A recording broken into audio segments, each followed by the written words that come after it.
Bueno, muy buenas noches a todos. Mi nombre es Marigenia García y junto con Jesús Martínez, que nos acompaña el día de hoy, somos cofundadores de Ceteris Paribus. Para los que no nos conocen aún y están aquí con nosotros por primera vez, Ceteris Paribus es un centro de pensamiento y divulgación independiente especializado en economía que tiene como objetivo generar investigación y contenido educativo sobre el ámbito económico que permite la comprensión de los desafíos económicos actuales y futuros, así como proporcionar información de impacto que facilite la toma de decisiones de actores tanto del sector privado, público como del tercer sector para promover un crecimiento económico sostenible y equitativo. Hemos estado realizando este proyecto desde el año 2020 y bueno, para nosotros es un gran honor estar con ustedes aquí el día de hoy. Es un placer además darles la bienvenida a este conversatorio en especial a propósito del Día de la Tierra que estamos celebrando hoy y que hemos dominado hacia la configuración de un nuevo mapa energético global. Agradecemos el día de hoy su compañía y les invitamos desde ya a participar activamente en el chat dejando sus preguntas, porque al final haremos una sesión de preguntas y respuestas. Y de igual manera nosotros estamos atentos a la participación de nuestros invitados y a todo el desarrollo de este evento que hemos realizado desde hace un tiempito para acá planificándolo, porque sabemos que el tema de energético está muy en boga y sobre todo hoy, un día como hoy, es especial celebrarlo para generar la conciencia que desde nosotros podemos hacer para constituir este mundo mejor que todos sin duda queremos y merecemos. Bienvenidos. Bueno, también les ofrezco a todos los invitados pues una cálida bienvenida en línea con lo que les comentaba María Eugenia. Y bueno, creo que es pertinente pues comenzar este conversatorio oficialmente reflexionando sobre un hecho que sin lugar a dudas es bastante clave, ¿no? Y es que el debate sobre la energía nunca ha sido más relevante como hoy, ¿no?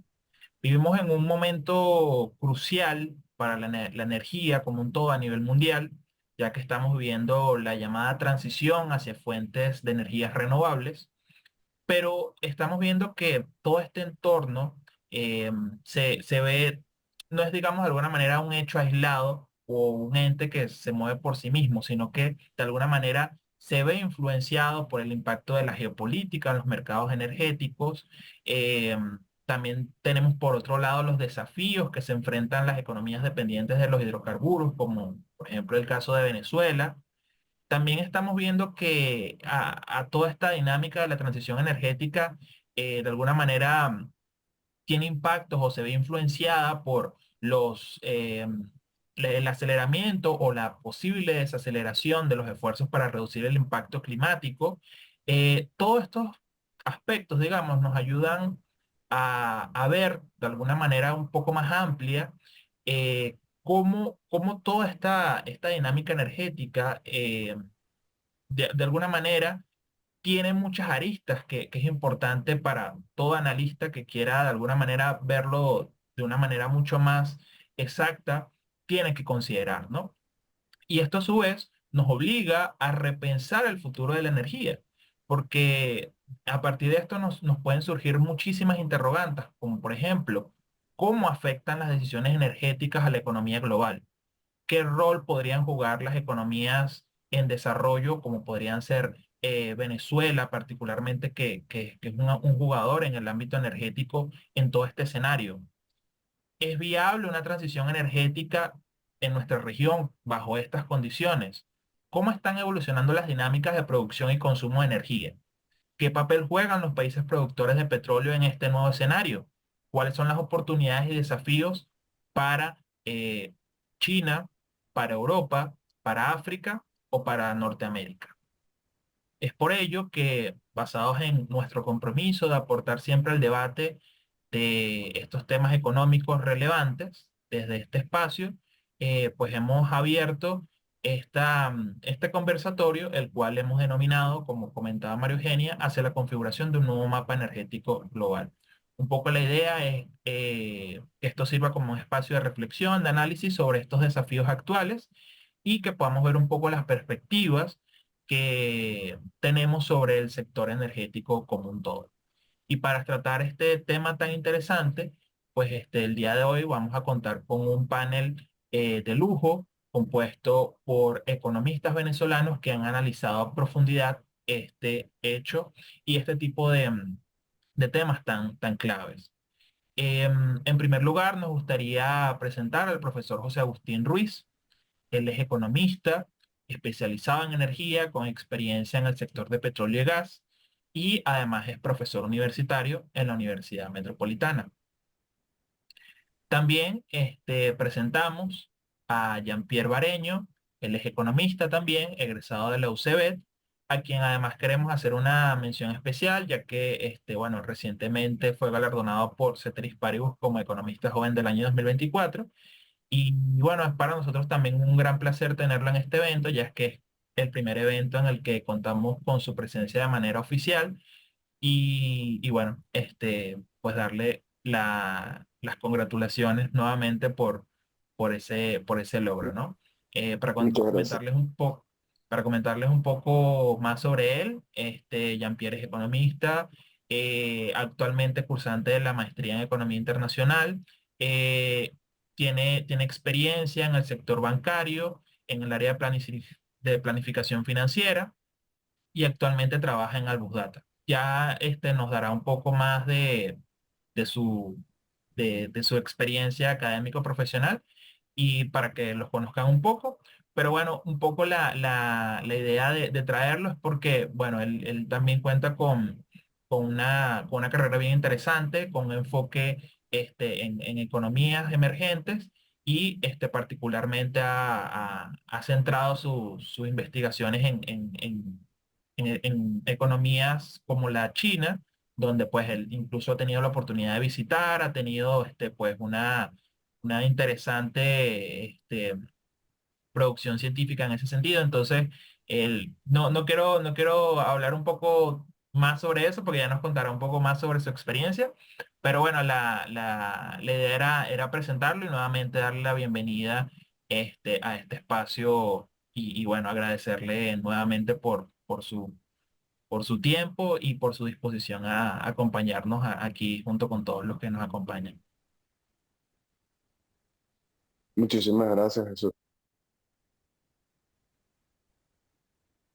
Bueno, sin más preámbulos, demos inicio a esta actividad. A lo largo de este conversatorio, nuestros expertos nos van a compartir su visión sobre las tendencias actuales, los grandes retos que sin duda alguna enfrenta el sector energético actualmente, los cambios en el mercado global y las implicaciones sobre todo para Venezuela y la región latinoamericana en este contexto de transformación energética. Además, tendremos la sesión de preguntas y respuestas al final. Pueden interactuar con todos nuestros ponentes. Si quieren hacer una pregunta en específico a alguno, pueden indicar a quién va dirigida y podemos así profundizar en los temas que más nos interesen. Demos inicio a esta conversación que estamos seguros de que va a ser muy enriquecedora para todos. Empecemos con un tema clave, el tema de Trump. Su segunda presidencia. Esto ha significado, sin duda alguna, un terremoto geopolítico. La cumbre climática de la ONU en los Emiratos Árabes Unidos en el 2023 concluyó con un llamado a la transición hacia el abandono de los combustibles fósiles. Esto fue aplaudido como un hito histórico en la acción climática global. Sin embargo, apenas un año después, mediante un llamado de la emergencia energética nacional, el presidente estadounidense Donald Trump adoptó su política de Drill Baby Drill, cuyo objetivo es aumentar la extracción de combustibles fósiles y abandonar las políticas de energía limpia, incluyendo el retiro de los Estados Unidos del Acuerdo Climático de París. Para empezar, nos gustaría saber su opinión. La pregunta es la siguiente. ¿Consideran que estas acciones de la primera economía del mundo puedan influir en otros países y empresas energéticas? ¿Es posible que estos otros países piensan que si Estados Unidos, la mayor economía, el país hegemón por excelencia y uno de los mayores emisores de CO2, no quiere cumplir el Acuerdo Internacional Climático, porque ellos se verían incentivados a hacerlo? Podemos iniciar con el profesor Agustín y luego Jean-Pierre. Gracias, María Eugenia. Bueno, excelente pregunta, muy relevante y pertinente. Evidentemente tiene un impacto, no es trivial. Digamos que el tema del cambio climático ha sido identificado como uno de los temas más complejos y diversos que enfrenta la sociedad, el planeta en general. Es un tema global. Y los elementos científicos objetivos que nosotros podemos considerar para establecer si en efecto está ocurriendo o no son bastante concluyentes. bastante contundentes en relación a que en efecto existe una relación positiva, hay una correlación alta entre el aumento continuo de la temperatura promedio del planeta y las emisiones de gases de efecto invernadero. El aumento de la temperatura creo que más o menos todos lo tenemos claro, que lo hemos estado padeciendo y lo hemos estado viviendo porque justamente hemos vivido periodos donde este aumento se ha hecho aún más evidente. Pero recuerden que tenemos varias décadas en este proceso. Entonces este es un problema que ha sido identificado y que hay muchos actores que están trabajando y que están haciendo vida en torno a esta situación. O sea, es un elemento estructural. Este elemento estructural no se ve afectado directamente por los actores geopolíticos y por este proceso. Esto va a seguir allí, ¿ok? Tanto los desafíos como las oportunidades que existen asociadas al tema del cambio climático están allí. Si Estados Unidos ha decidido retirarse en este caso del Acuerdo de París, por supuesto que esto es, digamos, una noticia que hace más difícil una de las condiciones sine qua non más importantes para resolver el problema, que es que tengamos una capacidad de actuar de manera articulada. El Acuerdo de París es un mecanismo que permite, que funge como un elemento de coordinación.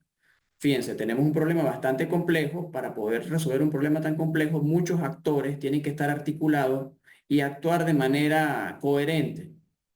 Y este acuerdo provee parte de ese proceso, parte de esa plataforma internacional necesaria para poder actuar. Sin duda que, a ver, esto socava la capacidad que tiene el planeta para poder atender, pero no quiero yo que pensemos que es un evento que es definitivo, que es un hito que tiene un impacto inmediato, pero en el largo plazo se van a ir imponiendo las tendencias. Cuando nosotros hablamos del Acuerdo de París, y bueno, la verdad es que es una iniciativa espectacular, una década aproximadamente, si Estados Unidos sale en 2015, 2025, 2026, pero estos son temas que se vienen discutiendo desde los 70, desde los años 70. Y el proceso de calentamiento, el proceso de acumulaciones de gases de efecto invernadero es un proceso que tiene incluso muchísimo más tiempo. Entonces los actores, el tema central en este caso, y en el caso de Estados Unidos, y la importancia que tiene un actor como Donald Trump, yo he dicho, a ver, de acuerdo a las cifras de la Agencia Internacional de Energía Renovable y la Agencia Internacional de Energía, la energía solar fotovoltaica es negocio. Es negocio con o sin Acuerdo de París. Y los números están allí. O sea, entonces tenemos actores que están encontrando oportunidades de negocio y si estas oportunidades de negocio están presentes y si la competitividad de costo está presente, son actividades que se van a mantener.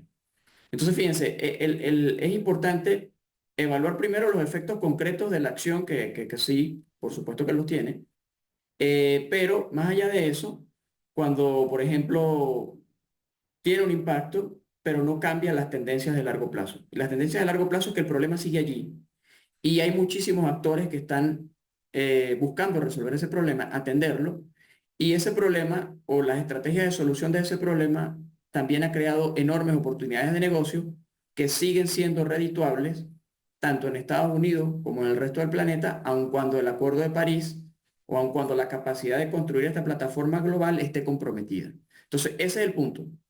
¿De acuerdo? La capacidad de crear acuerdo, acción coherente, global, por supuesto que ha sido afectada, pero las condiciones, el problema sigue presente, los actores siguen ocupados en el problema y si en efecto, tal y como señalan los números, es redituable invertir en renovables, la gente va a seguir invirtiendo en renovables.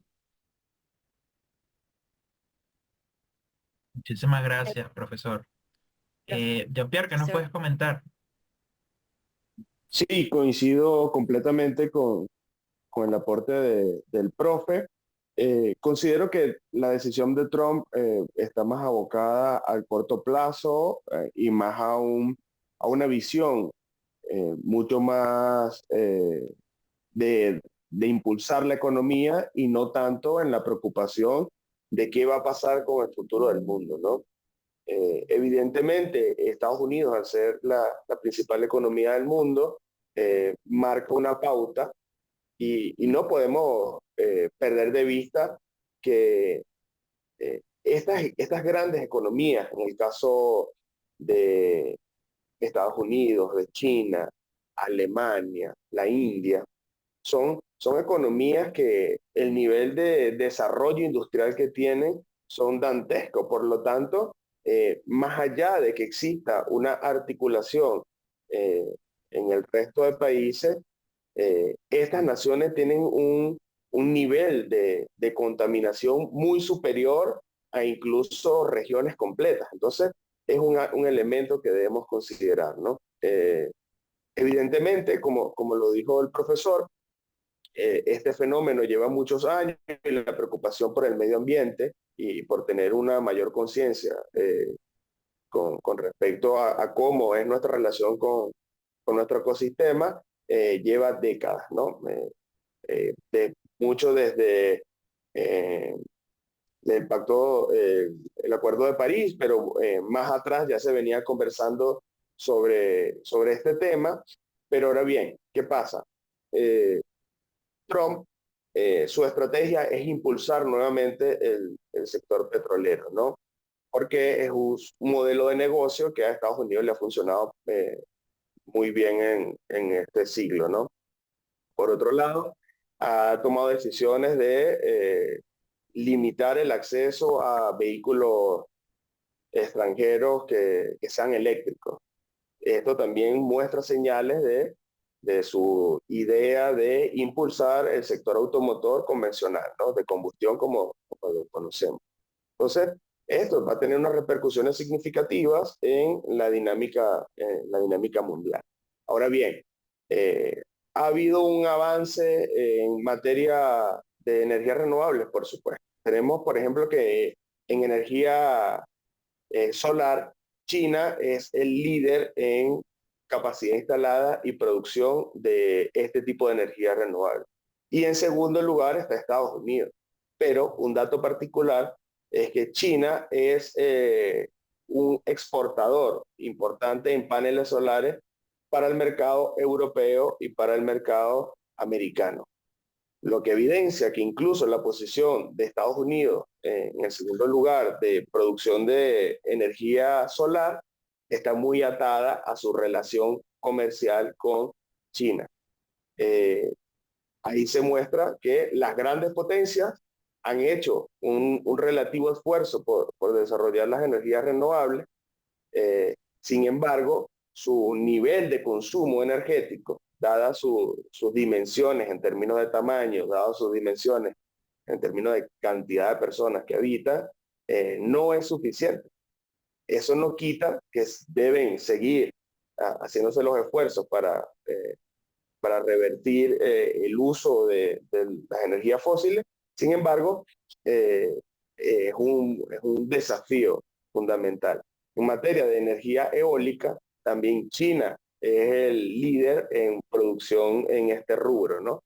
En segundo lugar está Estados Unidos. Y si hablamos de nuestra región, como es el caso de América Latina, podemos hablar de México y de Chile como unas naciones que han hecho esfuerzos importantes en energía eólica y en energía solar, ¿no?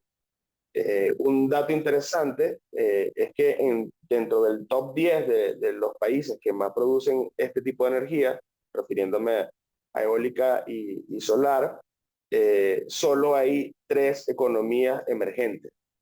Y esto no es un capricho, es que este tipo de energías también requieren un músculo financiero eh, y acceso a tecnología que te permita llevar a cabo proyectos de energía renovable. En el caso de las economías emergentes a las que me refiero, es China, que bueno, se sigue tratando como una economía emergente, pero su progreso y su desarrollo ha evidenciado que está muy por encima de muchos países. También está Brasil y la India, países que pertenecen al grupo de los BRICS. Y esto no es un capricho en mi comentario. Esto voy atado a que el nuevo Banco de Desarrollo, que termina siendo como una alternativa del Banco Mundial y el Fondo Monetario Internacional, financia proyectos de energías renovables. Por lo tanto, este desarrollo que han logrado estas economías emergentes han estado impulsadas por esta institución, ¿no? Lo que demuestra esto, y es mi punto, es que hay desafíos entre los países desarrollados y los países emergentes. Los países emergentes requieren un mayor financiamiento para llevar a cabo una transición energética, mientras que los países desarrollados, bueno, tienen acceso a recursos y tienen acceso a una tecnología que capaz países como Venezuela, Colombia, no la pueden llevar a cabo de forma voluntaria, ¿no? Porque hay otros problemas estructurales y no podemos ignorar que hay sectores de nuestros países que ni siquiera tienen acceso a luz eléctrica. Entonces, hablar de transición termina siendo difícil cuando desde los elementos más básicos de servicio no lo hemos podido suministrar, ¿no? Entonces, evidentemente, sí existe un avance importante, pero todavía estamos muy lejos de suplantar al petróleo como principal fuente energética, ¿no? Muchísimas gracias, profesor. Muchísimas gracias a Jean-Pierre. Bueno, creo que si algo queda claro un poco de lo que nos comentan es que la transición energética, sin lugar a dudas, es una prioridad global. Es algo que nos llama a todos digamos, a tener un call to action de que tenemos que hacer algo, ¿no? Sin lugar a dudas, es una prioridad, pero a la vez es un gran desafío político. Y en esto, pues, digamos, se interrelacionan muchísimos aspectos que van desde la geopolítica en sí misma, pero también, digamos, las dinámicas internas que tienen cada uno de los países que de alguna manera pueden impulsar más o menos lo que es llamada esta Agenda 2030. ¿Cuáles son, a su parecer, los principales obstáculos que enfrentan hoy los países para adoptar fuentes renovables, sobre todo cuando estamos viendo justamente lo que es la anti-Agenda 2030? ¿Qué estrategias consideran ustedes que podrían adoptar los países para diversificar su fuente de energía y de alguna manera pues reducir esa dependencia de estos mercados? Vamos de nuevo con el profesor Agustín y luego con Jean-Pierre.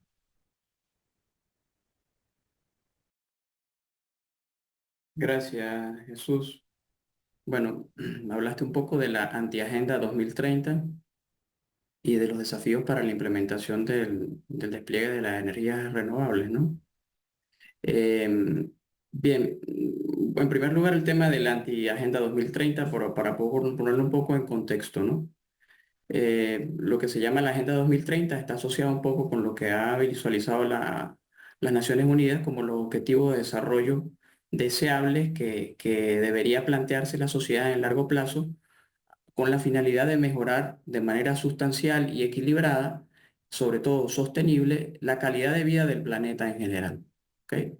Digamos que estamos ante un esfuerzo para que de la mano del conocimiento existente, de las capacidades que tenemos en términos de los resultados de investigación, etcétera, cuáles son los puntos claves en los que nosotros deberíamos actuar para poder promover el desarrollo en el largo plazo que sea equilibrado, sostenible e inclusivo.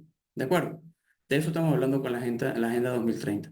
Entonces, claro, todo esto porque a veces se plantea como que no, lo que pasa es que hay una agenda oculta 2030 que está promovida por las élites gobernantes y probablemente parte de eso también sea cierto. Pero lo que pasa es que hay muchas cosas que son ciertas con estos procesos.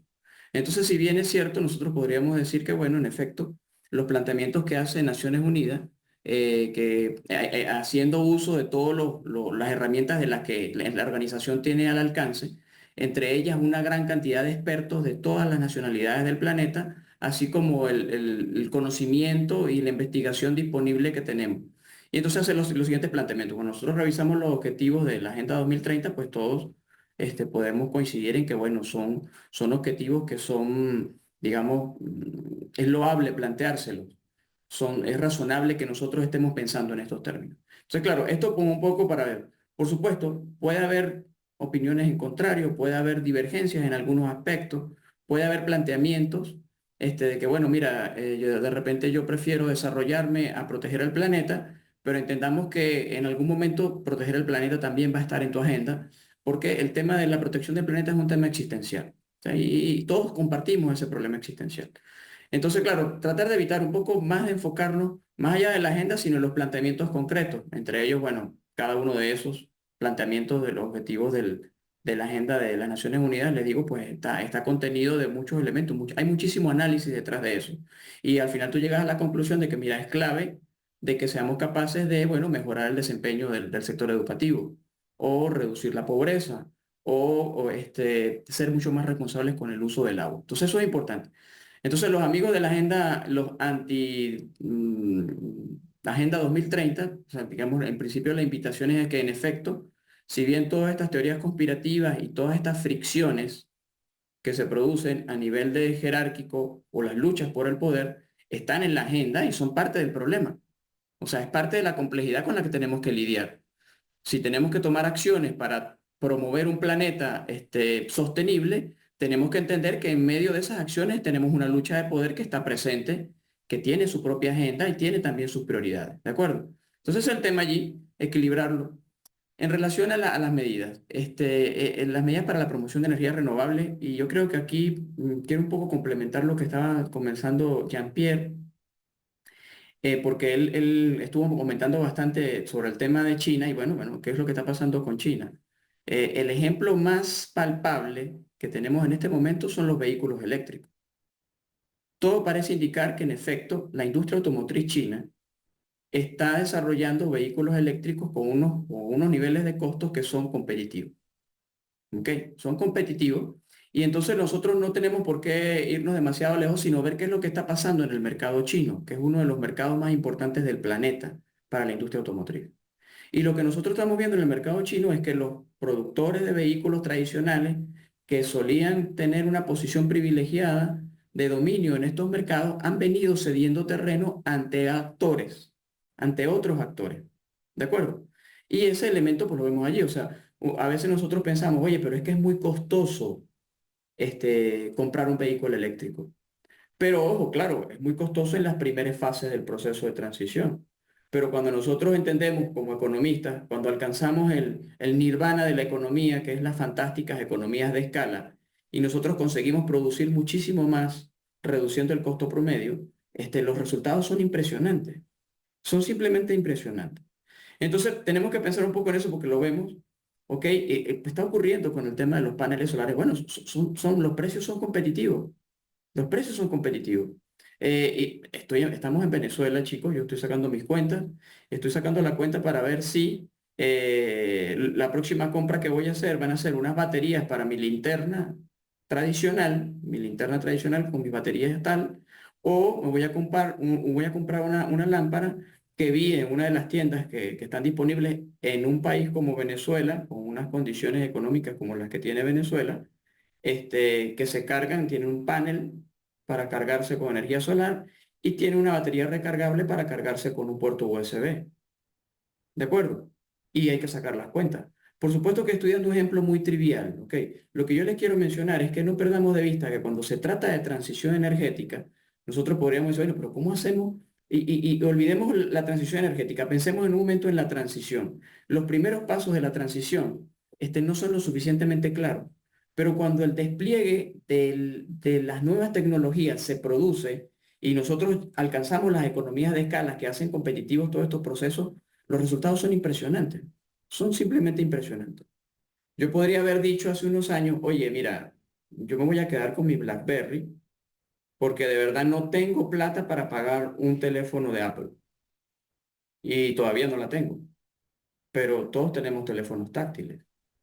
Fíjense que cómo la tecnología de los teléfonos táctiles se posiciona y se reproduce, es impresionante, ¿de acuerdo? Si lo planteamos, y en efecto, probablemente ninguno de nosotros está utilizando un Apple porque no lo está pagando, pero estamos utilizando una versión similar de lo que el cambio disruptivo que en su momento representó Apple terminó marcando la tendencia, marcando una pauta y creando el espacio para la incorporación de nuevos competidores.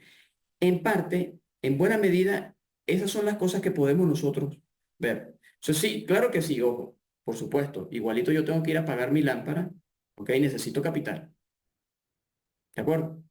Vamos a estar claros, no estamos diciendo aquí que esto va a ser un proceso espontáneo, no, no, no, hay que invertir recursos. Y, por supuesto, las economías que tienen menor cantidad de recursos son economías que tienen un desafío más grande para poder incorporarse a estos procesos. Pero les digo, los procesos tienen su propia tendencia, sus propios mecanismos de expansión.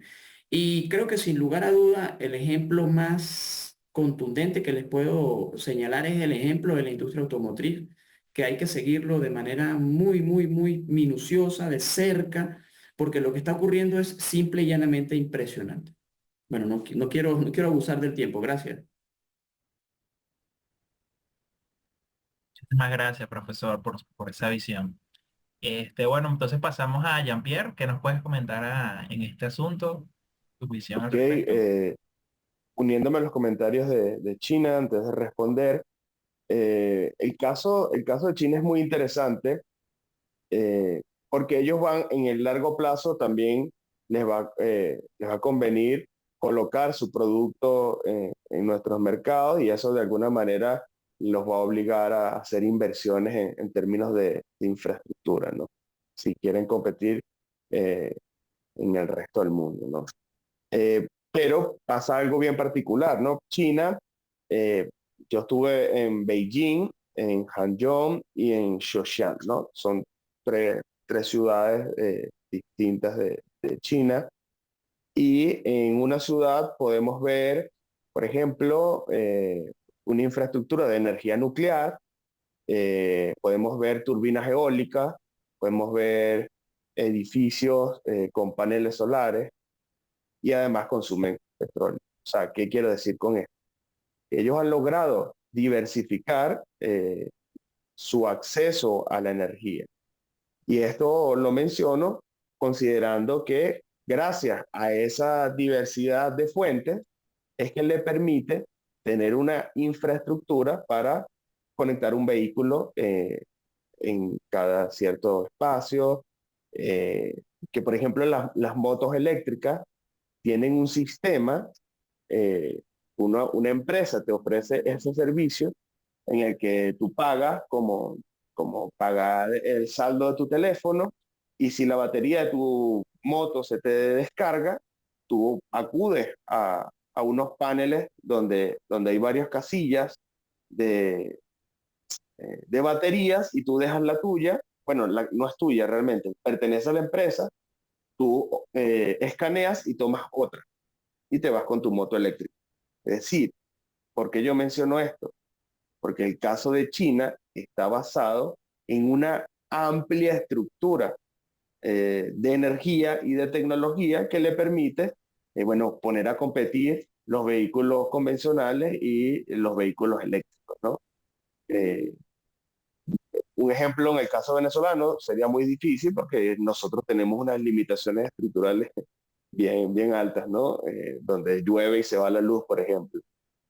Eh, y no por generación ni siquiera de energía, ¿no? Porque nuestras hidroeléctricas tienen una buena capacidad, solo que el sistema eléctrico es un fracaso. Entonces, bueno, está descontinuado, está deteriorado. Imagínate, entonces, intentar traer el modelo de negocio de vehículos eléctricos en Venezuela sería bastante cuesta arriba, ¿no? En otros países es posible y ya hay un avance importante en esa materia, pero no podemos perder de vista que para llevar a cabo eso requiere una amplia infraestructura tecnológica y de energía, ¿no? Que no puede depender de una termoeléctrica, por ejemplo.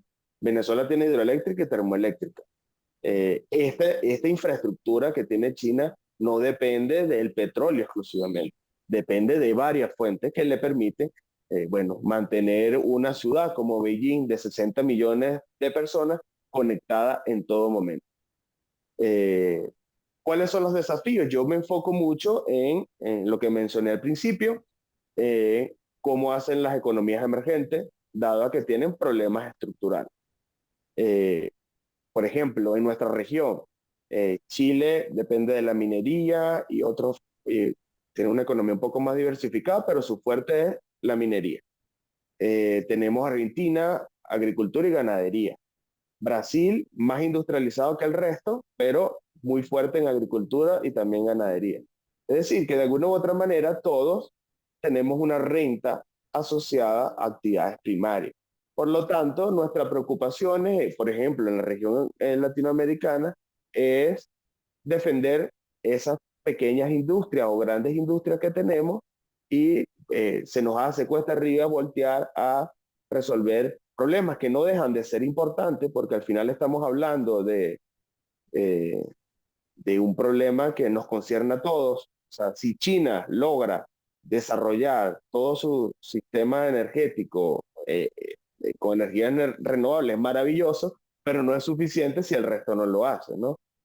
Si todos lo hacemos, pero Estados Unidos, que es una de las industrias más robustas, a pesar que se ha desindustrializado en las últimas décadas, no hace su esfuerzo, igual vivimos en el mismo lugar, ¿no? Todos somos vecinos y todos pertenecemos al mismo planeta. Entonces creo que el problema va más relacionado a eh, cómo financiamos los proyectos, cómo ayudamos a aquellas economías eh, que no pueden de manera voluntaria financiar este tipo de proyectos. Como mencioné, en el caso de las economías emergentes, el nuevo Banco de Desarrollo tiene financiamientos para este tipo de proyectos, ¿no? El Banco Mundial también, y hay algunas otras instituciones, pero eh, no debemos perder de vista que son endeudamientos, son compromisos que el país debe pagar. Entonces, cuando tomamos una decisión de que no vamos a endeudar, a pesar de que es beneficioso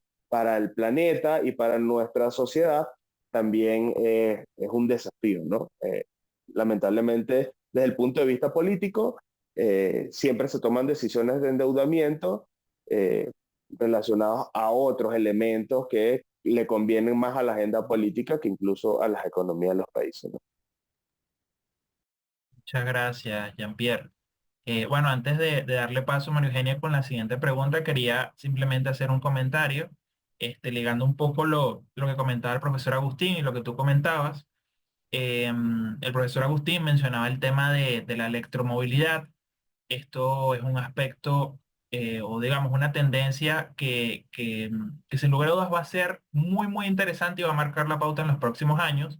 Él mencionaba el aspecto de cómo China ha, digamos, tomado el liderato completo de este sector. Y es que, por ejemplo, empresas como BYD son líderes en este ámbito y justamente yo tuve oportunidad de participar hace algún tiempo en una investigación, en un estudio que se hizo sobre la electromovilidad en Latinoamérica. Y lo ligo justamente también con lo que comenta Jean-Pierre, que es que justamente un poco de los desafíos que nosotros identificamos para la inclusión de la electromovilidad en regiones como Latinoamérica, es que por un lado tenemos un desafío de infraestructura, donde algo tan básico como que, ok, vas a tener carros o buses eléctricos y necesitas tener una infraestructura donde tú, por ejemplo, si vas a correr ciertas millas, tienes que tener un lugar donde vayas a conectar el vehículo. También habían desafíos a nivel de marco regulatorio, porque evidentemente digamos, nuestras regulaciones a nivel de cómo nosotros vamos a manejar este tema todavía no están actualizados, y eso es algo que hay que prestarle atención. Y también teníamos un reto también bastante importante a nivel de modelos de negocios, particularmente en el sector de transporte público, y de cómo acceder, o sea, también a nivel de capital, y es algo también que comentaba Jean-Pierre, de cómo nosotros en primer lugar tenemos acceso a la tecnología. Y entonces digamos, la alternativa que tienen muchos países es endeudarse, pero entonces el endeudarte para, de alguna manera, tener un menor impacto en el ambiente, es como de alguna manera cargar con la responsabilidad que tienen los mayores contaminantes del mundo. Entonces, por eso también muchos países lo ven como de alguna manera como algo injusto de que, bueno, China y Estados Unidos por sí solos producen como alrededor del 60-70% de las emisiones a nivel global, pero el que me tengo que endeudar soy yo, que soy una pequeña economía, ¿no? Entonces, sí, eso para comentar un poco y complementar eso que ustedes comentaban, que creo que estoy muy en línea con lo que ambos conversaron. Y bueno, con eso le doy entonces paso a María Eugenia con la siguiente pregunta, pero bueno, un poco para complementar esos comentarios tan interesantes de ambos. Muchas gracias Jesús y Jean-Pierre y el profesor Agustín por estas excelentes respuestas. Pasemos ahora un poco al ámbito internacional. El mundo energético no está exento de todo el contexto actual que vive el globo terráqueo. Hoy en día se están sucediendo varios conflictos bélicos que indudablemente han afectado directamente al tema energético, principalmente la guerra entre Rusia y Ucrania, porque ha llevado a la Unión Europea a reducir su dependencia energética, la dependencia energética de Rusia, siendo suplida en su mayoría por gas natural licuado de Estados Unidos. ¿Cómo consideran que afecta esta dinámica a la seguridad energética europea y cuáles son las alternativas viables para Europa en términos de diversificación de fuentes energéticas? Podemos conversar, vamos a cambiar un poco el orden. Jean-Pierre, ¿puedes iniciar? Por favor. Mm, Sí, por supuesto. Creo que el conflicto de Ucrania-Rusia, eh, después del trágico periodo de la pandemia, elevó los precios del petróleo por encima de los $100 por barril nuevamente, ¿no? Eso recientemente lo revisaba. Y eso llamó a una nueva interrogante, ¿no? ¿Quiénes nos proveen los recursos estratégicos, ¿no? En el caso de Europa, se dio cuenta que construyó una relación de dependencia con Rusia muy elevada. Y eso, a ver, eso nos debe llamar a la reflexión a todos los países, ¿no? ¿Quiénes nos proveen de recursos? Eh, Europa ha tenido que diversificar su cartera de proveedores. Ya tú misma lo mencionabas sobre de dónde obtienen el gas, ahora de los Estados Unidos, pero también para Estados Unidos se le presenta un desafío, ¿no? Porque tienen un propio consumo. De hecho, recuerdo que en ese contexto, Estados Unidos utilizaba el petróleo de sus reservas para intentar alimentar el mercado europeo, dado el contexto, ¿no? Dada la coyuntura. Y además que pasó algo bien particular, que a veces ese tipo de detalles se nos pierden de vista. Eh, el conflicto Ucrania-Rusia es aproximadamente que el primer trimestre de marzo, comienzo del segundo de 2022. Y Venezuela se le flexibilizan las sanciones a finales de ese año por acuerdos democráticos, por una convocatoria, una reunión y un encuentro entre la oposición, el gobierno y otras personas. Pero más allá de eso, de los problemas internos de Venezuela, hay una geopolítica externa que se tiene que tomar en consideración y que Venezuela se le aprobaran licencias a Eni, a Repsol, de enviar petróleo a Europa. En ese contexto, no solo respondía a las necesidades democráticas de Venezuela, sino que a través de eso se estaba eh, respondiendo a una coyuntura por la guerra, ¿no? Eh, Aparte de esto, creo que ahorita está pasando algo bien interesante y es que hay diversos conflictos en conjunto, pero los precios no se han, digamos, no se han acelerado. Ahora con el tema de Trump y la posible recesión, más bien han disminuido, ¿no? Pero eh, pareciera que lo que ocurría antes, ante eventos armados, los precios se disparaban. Creo que esa reacción, ese comportamiento se ha desacelerado, ¿no? Europa creo que debe considerar diversificar sus fuentes energéticas. Eh, Nigeria, que está en el continente africano, es un productor importante en los dos rubros, en gas y en petróleo.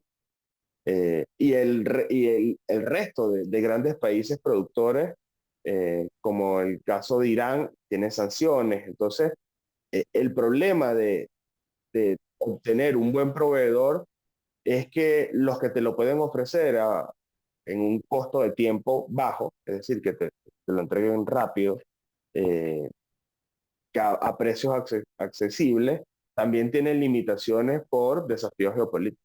Ese es el caso, por ejemplo, de Irán. Irán produce una gran cantidad de petróleo eh, y que está obligado a acudir al mercado eh, de formas por el mercado negro, ¿no? Como el caso venezolano, como el caso de Rusia. Entonces, creo en este aspecto que Europa debe preocuparse más y más en el contexto que la forma, la reacción que está teniendo los Estados Unidos con la Unión Europea, creo que debe enfocarse más en trazar eh, acuerdos estratégicos en materia energética, pero enfocados hacia el Medio Oriente y hacia África.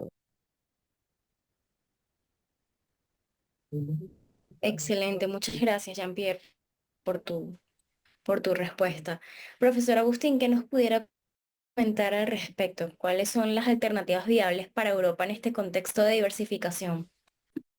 Sí, bueno, el contexto de Europa es bastante complejo. Creo que Jean-Pierre se paseó por varias opciones allí. Voy a tratar de complementar un poco lo que él comentó. Y me gustaría antes, aprovechando los comentarios que hizo Jesús en relación al tema del despliegue y la implementación, todo lo que es el tema de la deuda, quería decir rápidamente que sí, en efecto, el financiamiento es un tema clave.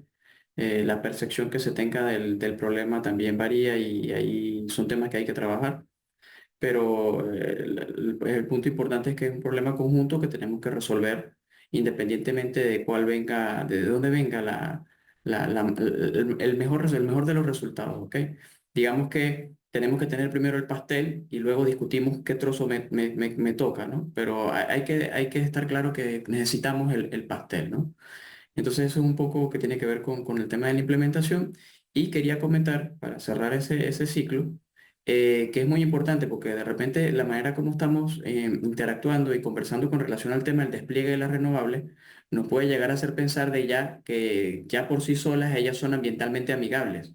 Entonces lo que nos estamos garantizando con el despliegue de las renovables es una reducción de las cantidades de gases de efecto invernadero que tienen sobre el calentamiento global, pero las renovables demandan una actitud muy responsable con el uso de los recursos asociados a los procesos que nos han permitido obtenerla. Por ejemplo, el desecho de paneles solares, el desecho de baterías, todo este tipo de despliegues tecnológicos demandan un cambio de actitud y un cambio de ajustes, digamos, ajustes en la manera como nosotros nos relacionamos con el planeta. Entonces, no solamente es un tema de que tenemos que encontrar el financiamiento para dar soluciones colectivas a los problemas, sino que también tenemos que trabajar muchísimo, y esto es muy importante, en la capacidad de darle forma a nuestros propios hábitos como seres humanos y como sociedad, sobre todo aprovechando la enorme capacidad de conectividad que tenemos en este momento.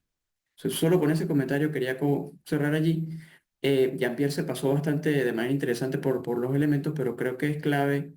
Desafortunadamente aquí que estamos hablando un poco de temas económicos, estamos en esa matriz de juego en la que caemos en el peor de los escenarios, ¿no? Todos pierden. Ha perdido Europa, ha perdido Rusia, ha perdido Ucrania, ¿no? O sea, es lamentable que la capacidad de cooperación que estas sociedades habían desarrollado a lo largo del tiempo haya quedado totalmente interrumpida. Fíjense que, por ejemplo, la destrucción del gasoducto Nord Stream es le toma al ser humano décadas de desarrollo, de investigación, de despliegue tecnológico, construir los lazos que nos permiten cooperar y fortalecer nuestras sociedades. Pero desafortunadamente en cuestión de horas, esa infraestructura desapareció, o sea, simplemente quedó interrumpida y el flujo de gas se interrumpe. Lo que está ocurriendo en Europa es que en efecto, en esa parte de la historia Rusia tenía razón, no tiene competidor. El haber reemplazado el gas por gasoducto que se recibía directamente de Rusia con instalaciones de recepción de gas natural licuado, ha tenido costos importantes. Y Alemania, que es, digamos, el centro de todo ese proceso, los ha resentido. La economía alemana ha resentido el aumento en el costo promedio de la energía. ¿Ok? Entonces esto ha tenido consecuencias y por supuesto que ha alterado su capacidad para poder promover el desarrollo y mantener una senda de crecimiento sostenida. La economía alemana está enfrentando muchos desafíos en este momento, pero digamos para hablar en general de Europa, ¿no?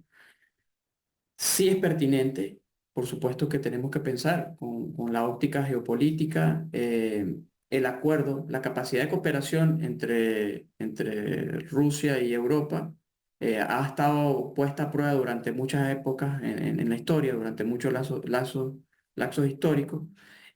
Yo soy partidario de que seamos capaces en algún momento de poder volver a construir esos mecanismos que permiten promover la confianza y el intercambio. ¿Ok? Nos vemos como grandes rivales, pero la realidad es que también podemos obtener grandes beneficios de la interacción con estos rivales.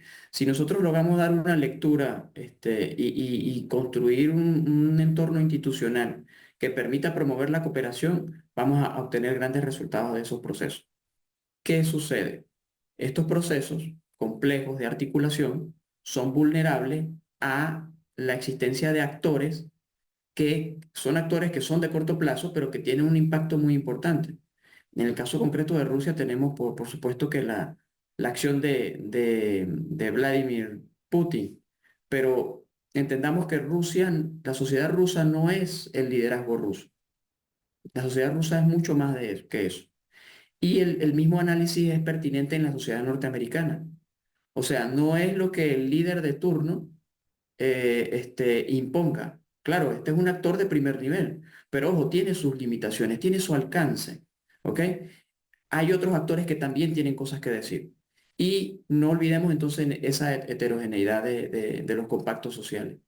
Europa enfrenta grandes desafíos, está asumiendo el reto de encontrar nuevas fuentes de energía y está asumiendo también el reto de la transición energética. Pero en estas circunstancias, sin duda que va a ser mucho peso. O sea, estamos hablando de un problema complejo, que es el tema de transición, pero la realidad es que tenemos varios problemas complejos que están sucediendo al mismo tiempo. Ok, el tema geopolítico europeo. En este momento, la preocupación más importante que tiene Europa es cómo redefinir o reencontrar su relación de entorno geopolítico luego de la estrategia definida por la Casa Blanca, que es una estrategia que tiene implicaciones. Entonces Europa está en ese proceso de redefinición. Y bueno, los actores dentro de Europa pues están buscando. Fíjense que en este momento, y con esto cierro para no extendernos demasiado, en este momento el elemento digamos, el punto más vulnerable que yo percibo en Europa es la capacidad de la Comunidad Europea logre demostrar que puede actuar de manera efectiva en conjunto, ¿de acuerdo? Como bloque. ¿Y qué es lo que estamos viendo? Lo que estamos viendo es que las circunstancias son tales que ha llevado a que los actores dentro de esa comunidad tomen iniciativas, digamos, un poco más reducidas, está trabajando en grupos más reducidos por la necesidad de interacción que tienes que mostrar. Y eso, por supuesto, compromete la capacidad del bloque de actuar de manera efectiva y mostrarse como un interactor capaz como colectivo. Ese sería el desafío más importante.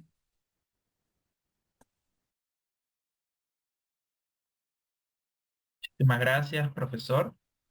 Eh, bueno, creo que justamente el hablar sobre este asunto nos deja de nuevo perspectivas muy interesantes porque vemos cómo realmente, y esto creo que para los que no son economistas es una lección eh, y creo que aplica a muchísimos otros ámbitos. La respuesta no es blanco y negro, ¿no? Existen muchísimos grises en el medio que podemos tomar en consideración a la hora de abordar una problemática de este estilo. Entonces, yo rescato mucho de lo que ambos conversaron.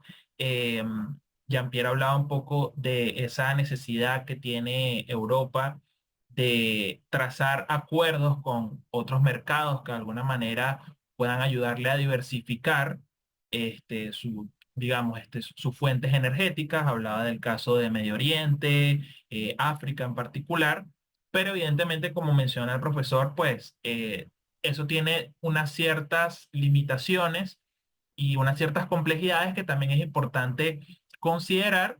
Y sí, efectivamente, en el caso de Europa, Rusia es obviamente un socio comercial natural. O sea, nada más el hecho de que, digamos, Rusia esté conectada por tierra a Europa, hace que evidentemente el comercio con este país, además ser el primer país con las reservas más grandes de gas, hace que evidentemente sea importante pues establecer esas alianzas comerciales con Rusia. Este, pero bueno, evidentemente, de nuevo, todo no es blanco y negro. Siempre hay una cierta cantidad de elementos en el medio que es importante considerar y le hacía énfasis en el tema de construir la confianza. Pero de nuevo, construir la confianza cuando tienes un escenario donde Rusia invade Ucrania y pues donde pues, o sea, de alguna manera Europa se ve de alguna manera amenazada por este contexto, también hace que justamente construir esa confianza eh, sea en este momento, digamos, un gran reto, ¿no? Y justamente, digamos, continuando con este asunto de Rusia y Ucrania y de construir esa confianza, eh, está el tema, eh, o sea, estamos de nuevo en Ucrania, pero ahora en cuanto digamos, a la intervención o al papel que está jugando Estados Unidos, vemos que de alguna manera digamos, la política que tenía Estados Unidos con respecto a este asunto, pues ha cambiado o digamos, tiene una nueva perspectiva, una forma de verse, si se quiere, ¿no? Y es que vemos que digamos, un apoyo frontal y directo que hubo en años recientes a Ucrania con respecto a Rusia, ahora vemos que quizás ese apoyo no es tan sólido o al menos no en los términos en los que se venía dando, ¿no?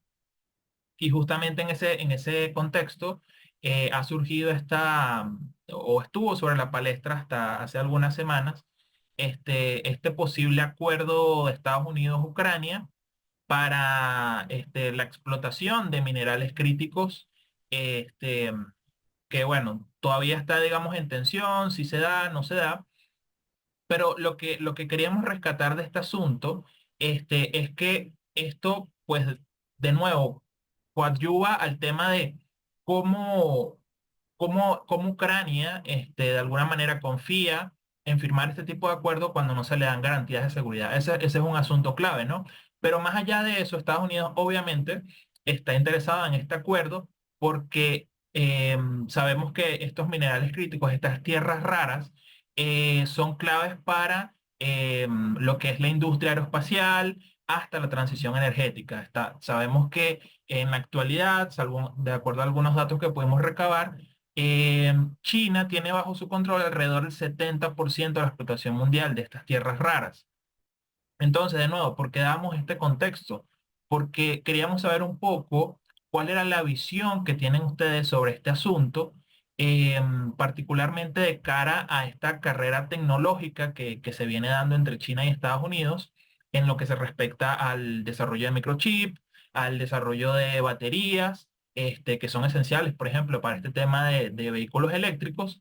Entonces, ¿ustedes consideran que esto podría ser un posible foco de conflicto adicional?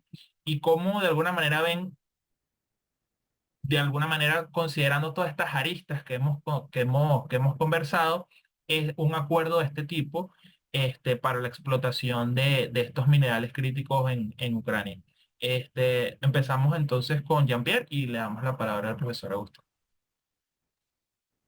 Vale, creo que algo que mencionaste que es muy importante es el tema de la confianza, ¿no? Lo hablabas de cómo Europa puede confiar en Rusia dado la invasión a Ucrania, ¿no? Pero también podemos ver eh, ese planteamiento desde el punto de vista de cómo ahora podemos confiar en Estados Unidos, ya que la alianza de Estados Unidos y Ucrania parecía ser sólida y se ha manifestado en las últimas semanas que pareciera que Trump está más cerca a Rusia que a la misma Ucrania e incluso a la misma Unión Europea, dado el contexto de aranceles y todos estos conflictos, ¿no? Yo creo que eh, esta carrera de de explotación sobre este tipo de recursos y las tierras raras va a estar muy atada y esa carrera la va a ganar y va a estar muy atada a aquellos países, en el caso de Estados Unidos y China, que puedan brindarle a los países de origen mucha más confianza, brindarle programas de cooperación y desarrollo, ofrecerle inversiones en materia de infraestructura, es decir, que esa relación sea de ganar-ganar. En el caso de Ucrania y Estados Unidos, por ejemplo, aquí no hay garantías de nada. Eh, por el contrario, hay amenazas, hay chantajes, hay exigencias de pago por toda la cooperación y todo el respaldo que le dio a Ucrania en este contexto que va más orientado hacia la soberanía y hacia la democracia, pero pareciera que desde el punto de vista de Trump está más atado a los intereses y a las negociaciones. Entonces yo creo que entre China y Estados Unidos se va a destacar más aquel que pueda ofrecerle mayores condiciones a los países eh, que obtienen esto. Y lo digo por experiencia propia de observarlo en la Conferencia de Cooperación y Desarrollo entre China y América Latina en Beijing, que, por ejemplo, a Bolivia, a es Bolivia, Argentina y Chile, que tienen un alto nivel de litio en sus tierras, que es fundamental para elaborar baterías.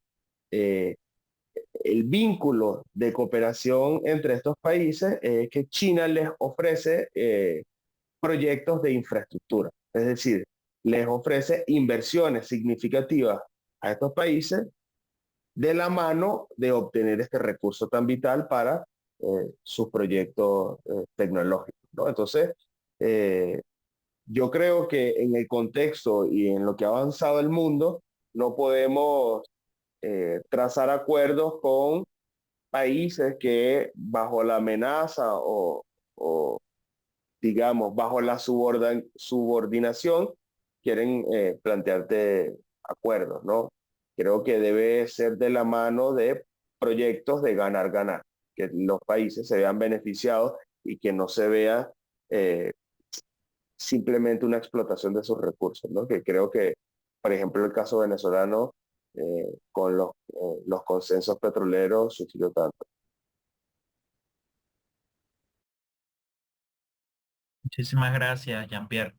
Le damos la palabra al profesor Agustín. Súper interesante los comentarios que hace Jean-Pierre y suscribo buena parte de ellos. Me gustaría solo agregar algunos elementos, ¿no?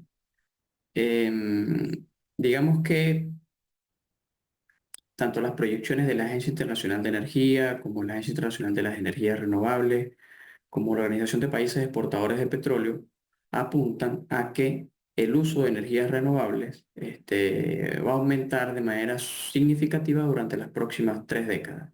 ¿Ok? Estamos, digamos que una tasa de crecimiento de alrededor del 6-7%.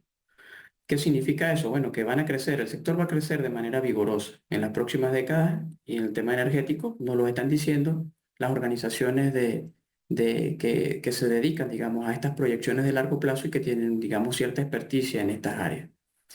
Y bueno, en ese ámbito, el uso de materiales estratégicos, entre ellos las tierras raras, que son esta serie de componentes que están en la tabla periódica, junto con lo que son los lantánidos, todos esos elementos allí, el primer elemento interesante es que no son tan raros.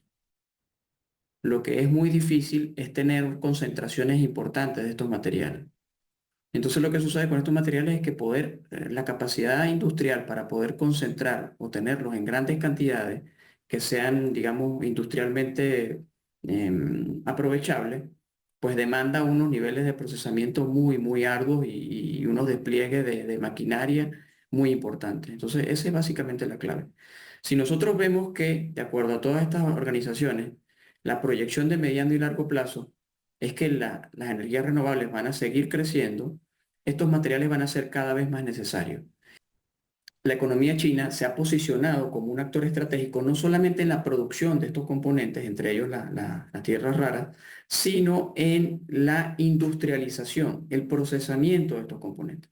Entonces, el despliegue de la economía china no solamente está dentro del país, sino que además se ha posicionado en estos sectores estratégicos en los países que ha sido necesario hacerlo. Entonces, cuando, por ejemplo, presentamos los estudios de la Agencia Internacional de Energía, China se posiciona como un actor clave en el uso de materiales estratégicos en el futuro en el que se ve que probablemente estos materiales estratégicos sean cada vez más necesarios. ¿De acuerdo? Eso es un poco lo que estamos viendo, por supuesto, que el tema está en el centro. También vemos algunos actores, y eso sí es un poco, a veces resulta un poco impresionante y hasta repulsivo, ¿no? La manera como se están planteando los temas es una vuelta un poco a una manera primitiva de entender el desarrollo de las relaciones internacionales. O sea, si nosotros nos quitamos unos siglos de atrás y entonces empezamos a ver, bueno, que si en su momento que estabas intercambiando unos esclavos o pedías la mano de aquella o te quedabas con tres de sus hijas, digamos, ese tipo de cosas que podemos nosotros ver en los libros de historia. Entonces, estamos viendo en este momento la presencia de actores que se parecen un poco más a esa manera primitiva de entender la interacción entre seres humanos y la interacción entre potencias geopolíticas que hemos tenido en el pasado. Lo que no quiere decir que en efecto sea tan efectiva como se pretende vender, porque dice, bueno, no, o sea, es primitivo pero efectivo. Bueno, tendríamos que ver los elementos y en efecto valorar qué tan efectivas son estas estrategias. En todo caso, es claro que sí, el tema de los materiales críticos es clave. Vuelvo a lo que les dije hace unos minutos, el tema de cómo nos relacionamos con los recursos es clave para el planeta y es clave para el futuro del desarrollo de nuestras economías. Y entonces esos temas van a ser claves porque no solamente tienes que tener acceso a estos materiales, entendamos que las tasas de crecimiento, eh, esto no se trata de reemplazar los combustibles fósiles por las energías renovables. La única manera de que el planeta tenga la capacidad de hacer esto es que reduzca la demanda de energía de manera sustancial. Y no hay ningún analista que esté previendo que eso suceda. ¿Ok? Entonces nosotros vamos a necesitar combustibles fósiles y vamos a necesitar una mejor manera tanto de utilizar estos combustibles fósiles como utilizar el despliegue de las energías renovables y cómo relacionarnos con los recursos. No solamente los estratégicos, sino los recursos en general. Pero sí, sin duda un tema clave. Y bueno, de allí que, bueno, ustedes lo ven, ¿no? Está en el marco de la agenda, aparece el acuerdo, el planteamiento entre Ucrania y Estados Unidos y las modificaciones que ha habido en relación a la estrategia de participación geopolítica en esos ámbitos, han sido sin lugar a dudas unos cambios trascendentales enormes. O sea, les digo en serio que estamos viviendo unos tiempos con unas transformaciones extraordinarias que tienen un largo alcance. Excelente, muchas gracias, profesor. Sí, sin duda estamos ante un periodo de muchos cambios y en donde realmente hay que tomar cartas en el asunto en muchas aristas, porque el tema energético es realmente algo internacional, no se atañe únicamente a un grupo de países, sino que al final todo el mundo en general necesita energía y todos los conflictos a su vez bélicos, geoestratégicos, geopolíticos tienen incidencia directa en el mercado energético. Y bueno, hemos conversado un poco a nivel internacional de cómo, para entender un poco el escenario actual, hemos conversado también del tema de los aranceles, de este conflicto entre China y Estados Unidos y además entre Rusia y Ucrania.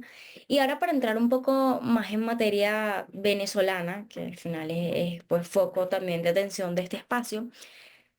Ahorita que comentábamos un poco acerca de los Estados Unidos, la administración de Donald Trump ha revocado recientemente la licencia de Chevron. Esto ha sido pues también objeto de debate y de comentarios que se han levantado recientemente y además se ha anunciado la imposición de un arancel del 25% de los países que compren petróleo o gas a Venezuela.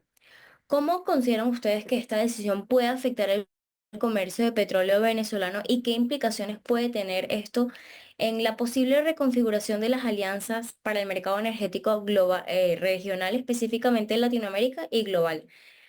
Aquí podemos iniciar al revés. De nuevo, profesor Agustín, adelante. Gracias, Maru. Bueno, sin duda, bueno, el tema de los aranceles es un tema también complejo y las implicaciones. Nuevamente el tema es el tema de la confianza. Y bueno, estamos viendo que estas estrategias están teniendo un impacto tan profundo que incluso llegan a poner en tela de juicio y llegan a socavar, digamos, la hegemonía del dólar como moneda de intercambio y como moneda de principal reserva en el planeta, ¿no? Entonces, bueno, nada más y nada menos que eso, y en efecto, nosotros que estudiamos economía sabemos que al final del camino, detrás de la moneda y de la capacidad para poder intercambiar, está la confianza. Si esta confianza se ve comprometida, tenemos un cambio de esa magnitud. Si vamos al tema local, poco a lo nuestro, que tiene que ver con los aranceles y con el tema de las licencias, sin duda que el impacto es muy, muy importante. Se ha hablado mucho de las opciones que puede haber para poder compensar este impacto, pero evidentemente tener la capacidad de impulsar el desarrollo de la industria petrolera venezolana, que es una industria que se encuentra en una situación precaria en comparación con lo que fue en el pasado, a pesar de que llevamos varios meses por encima del millón de barriles, de acuerdo a las cifras oficiales, son cifras que no son una fracción de lo que fueron en el pasado. Potenciar el desarrollo de la industria petrolera venezolana necesita participación de actores que tengan la capacidad de impulsar este desarrollo. O sea, en general, en líneas generales, necesito tener acuerdos y construir capacidades de interacción y articulación con actores que me ayuden a hacer crecer la industria. Y esta limitación que nuevamente se presenta, por supuesto que socava esa capacidad. Es mucho más complejo. Nosotros estamos esperando, lo que podemos ver es que, bueno, esto va a tener impactos sobre la industria, va a tener muchos impactos fuertes sobre la capacidad de comercialización del crudo y va a tener impactos fuertes sobre la capacidad para mantener los niveles de producción actuales.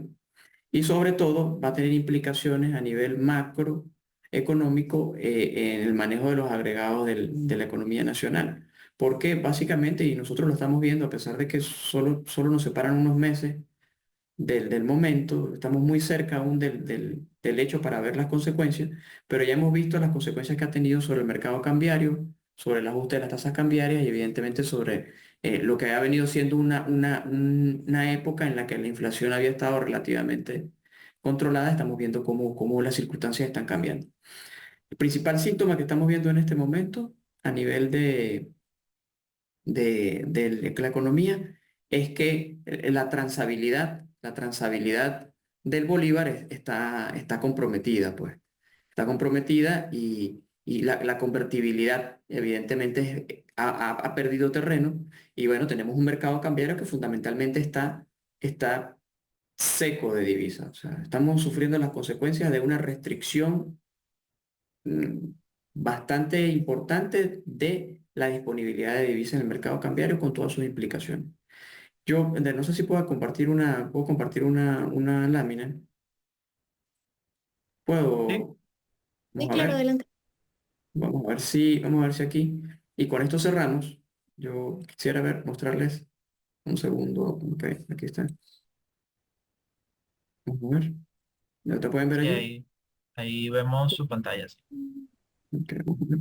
Fíjense, este es el desempeño de las cuatro empresas en las que tiene participación Chevron después de los acuerdos.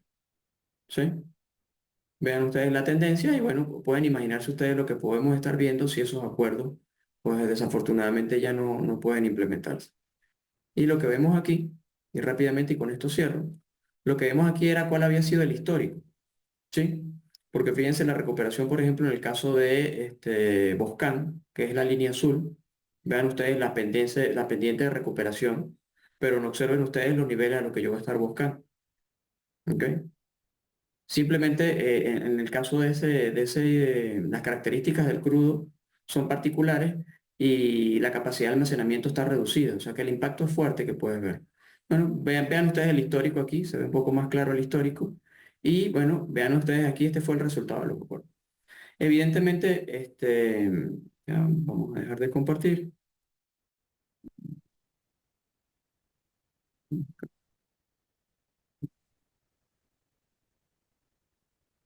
Los resultados han sido modestos, pero palpables.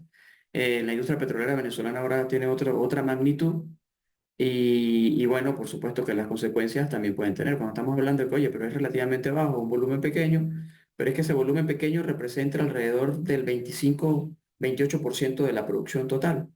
Entonces, observen que cuando estamos hablando de casi un tercio, es un volumen importante. Así es que, bueno, esas son las circunstancias y evidentemente, pues, nuevamente aquí hay que insistir, yo quiero ser enfático en esto, no es fácil construir confianza, no es fácil construir acuerdos, pero lo que nosotros vemos es que el devenir nos resulta mucho más efectivo, mucho más el entorno en el cual podemos tener la capacidad de crear prosperidad y promover el crecimiento, el desarrollo de la sociedad en un entorno en el que somos capaces de promover acuerdos sostenibles que involucren a las partes. Entonces, sí hace falta, son tiempos difíciles para la confianza, pero justamente tenemos que tener más claro que nunca que la confianza es la base del intercambio y el intercambio es la base de la prosperidad. Muchas gracias, profe, por su gran reflexión que nos compartió al final. Adelante, Jean-Pierre, ¿qué nos puedes compartir al respecto? Bueno, creo que antes de abordar el tema de las sanciones, ¿no? Y la postura de Trump hacia Venezuela, creo que hay que enfatizar algo muy importante, porque pareciera que todo el contexto actual se reduce a las sanciones. Y hay que recordar que la situación económica de Venezuela se encuentra en la situación que se encuentra, primero porque el modelo económico venezolano es un modelo de capitalismo rentístico dependiente del petróleo que se agotó. Es decir, durante muchos años el modelo dependiente de la renta funcionaba, pero ya llegó a un punto en donde no vamos a poder crecer de manera significativa sujeto a las volatilidades del mercado cambiario, ¿no? En segundo lugar, bueno, la industria petrolera venezolana se encuentra deteriorada. Eh, PDVSA no es la gran empresa que fue, y evidentemente, como estamos muy vinculados a ese sector, entonces, si la empresa está deteriorada, evidentemente nuestra economía también lo va a estar, ¿no? Y ahora sí, esos son problemas estructurales, ¿no? Y gracias a la entrada de Chevron en 2022, pudimos tener un pequeño crecimiento que se unió al efecto rebote de la pandemia, eh, pero que a pesar de los esfuerzos, las inversiones que hizo esta empresa estadounidense, hubo un crecimiento económico débil, que no sirve para eh, satisfacer las necesidades que requiere la sociedad venezolana, ¿no? Ahora bien, con respecto a las sanciones, eh, desde 2019 hasta la actualidad, el petróleo venezolano se cotiza 15-20% por debajo de las referencias internacionales. Incluso en el contexto de flexibilización de las sanciones, también nuestro petróleo se vendía por debajo del precio de las referencias internacionales.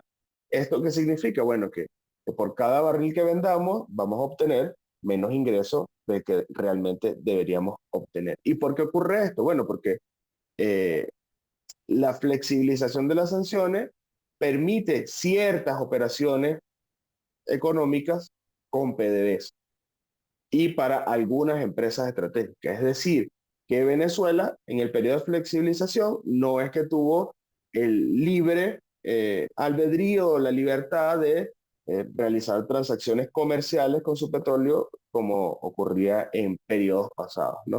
Y esto tiene repercusiones importantes en los ingresos petroleros. Ahora bien, con la licencia que o autoriza el cese de las operaciones de Chevron en el territorio venezolano, nos deja en una situación muy compleja. ¿Por qué? porque se ha demostrado que PDVSA no tiene la capacidad para financiar el aumento de los niveles de producción petrolera. Por lo tanto, siempre ha requerido un músculo financiero que Chevron le pudo ofrecer en este periodo en donde estuvo operando en Venezuela, ¿no? Eso permitió el crecimiento de la producción petrolera y como lo mencionó el profesor, actualmente supera el millón de barriles diarios según las fuentes oficiales. De acuerdo al informe de la OPEP del mes de marzo, la producción se ubica en 1.048.000 barriles diarios, pero esto representa solo un tercio de lo que producíamos en los 90 y a principios de los 2000, que eran más de 3 millones de barriles diarios. Entonces, eso nos da señales de cómo las condiciones de vida del venezolano se han deteriorado previo a las sanciones y ahora con las sanciones se agudiza esta situación, ¿no? Eh, ¿Dónde podemos manifestar esa problemática que no va a generar las sanciones? Bueno, primero que nada en los ingresos, por dos vías fundamentales. La primera, el acceso a divisas.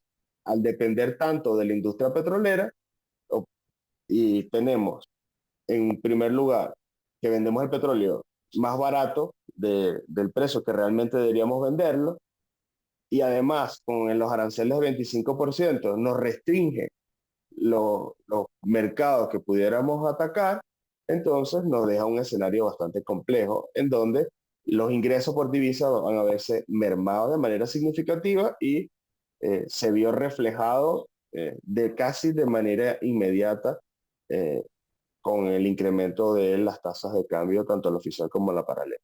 ¿Por qué? Porque al no tener divisas del país, el Banco Central pierde la capacidad de colocar divisas en el mercado cambiario y esto genera una distorsión que se traduce también en niveles de inflación. Y por otro lado, eh, la pérdida o la disminución de los ingresos en divisas también se ve reflejado en los ingresos públicos, en los ingresos fiscales vinculados al sector petrolero. Quiere decir que el gobierno va a tener menos recursos para financiar los servicios públicos y todo el aparataje del Estado que ya evidentemente están bastante mermados, ¿no? Bien afectados, sobre todo los servicios públicos. Entonces, esta situación de las sanciones agudiza más el contexto precario que tenía Venezuela y a todo eso se le suma el contexto internacional en el que hay unas expectativas de recesión mundial, lo que quiere decir que eh, los agentes económicos reducen la inversión, reducen el consumo, por lo tanto se demanda menos petróleo. Y si se demanda menos petróleo y la oferta es la misma o incluso puede incrementar, entonces los precios del petróleo caen.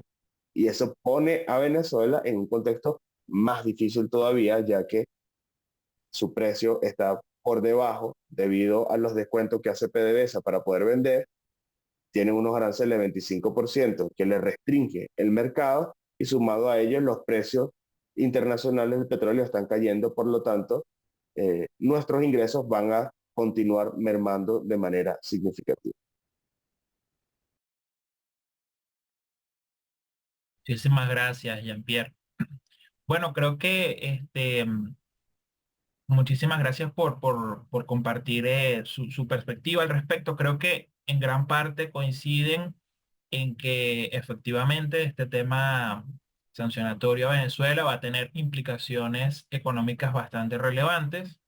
Se mencionaba el aspecto de cómo va a influir en los mercados cambiarios, se hablaba del aumento de la inflación, se hablaba de caída de producción, de cómo va a afectar a los agregados macroeconómicos como un todo. Y bueno, realmente, digamos, si pudiera resumir en pocas palabras lo que han comentado, efectivamente este escenario, pues, de alguna manera no nos genera perspectivas positivas para el país, eh, pero rescato un poco lo que también se comentó acerca de crear esas posibles alianzas para reconstruir la industria, ¿no? que es bastante clave en este escenario.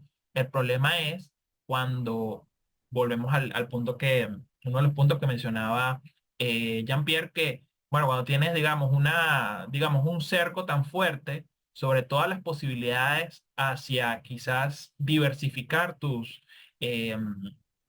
socios comerciales o de alguna manera crear esas alianzas para de alguna manera dinamizar la economía y quizás no ser tan dependiente de un solo socio comercial, pues se hace bastante retador, ¿no? Entonces creo que sin lugar a dudas, bueno, eso nos da para conversar en todo un espacio al respecto. Pero bueno, hablar de que sí, es un escenario complejo, pero bueno, vamos a ver cómo se van desenvolviendo las cosas. Este, mm, no todo está, digamos, dicho. Este escenario es bastante dinámico y pueden suceder muchísimas cosas en cuestiones de días, de semanas, ¿no? Porque tal cual, como hemos estado viendo desde inicios de año, el escenario cambia de un día para otro. Entonces, vamos a ir sobre la marcha analizando este asunto.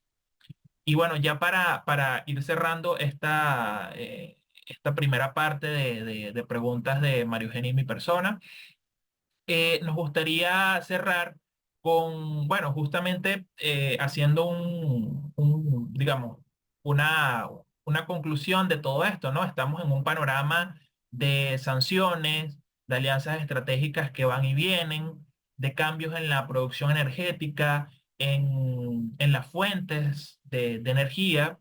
Entonces, de nuevo, esto nos trae justamente al tópico que vinimos a conversar hoy, que es que estamos caminando hacia una nueva configuración en el escenario global, ¿no? En el ámbito energético. Entonces, para finalizar esta primera parte, nos gustaría entonces que nos comentaran un poco ¿qué tendencias emergentes creen ustedes que podrían definir este nuevo mapa energético global en los próximos años? Hablemos de la próxima década, los próximos 20 años. Y particularmente, ¿cómo pueden países que son tradicionalmente o que han sido tradicionalmente dependientes de la exportación de minerales no renovables, como es el caso de los hidrocarburos, cómo pueden adaptarse a esta transición energética que sabemos que si bien existen muchos escollos en el camino, pues ya están dando y va a seguir avanzando? Entonces, ¿cómo estas economías que dependen de la exportación particularmente de fuentes no renovables pueden mantener su relevancia económica en este nuevo contexto? Empezamos con el profesor Agustín y luego con Jean-Pierre.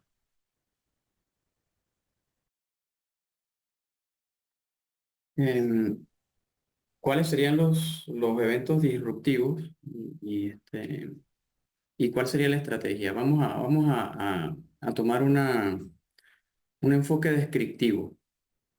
¿Qué está haciendo Arabia Saudita?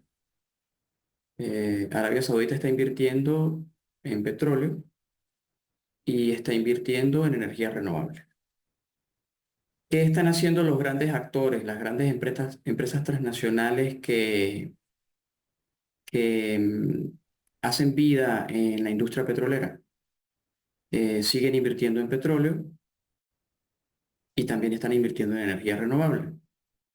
Se puede decir que en los últimos 5 o 6 meses ha habido un ajuste, una tendencia a pegarse un poco más al negocio petrolero, que es su negocio central, y dejar un poco de lado el tema de las energías renovables. Estos son las empresas, las grandes transnacionales que están invirtiendo en petróleo.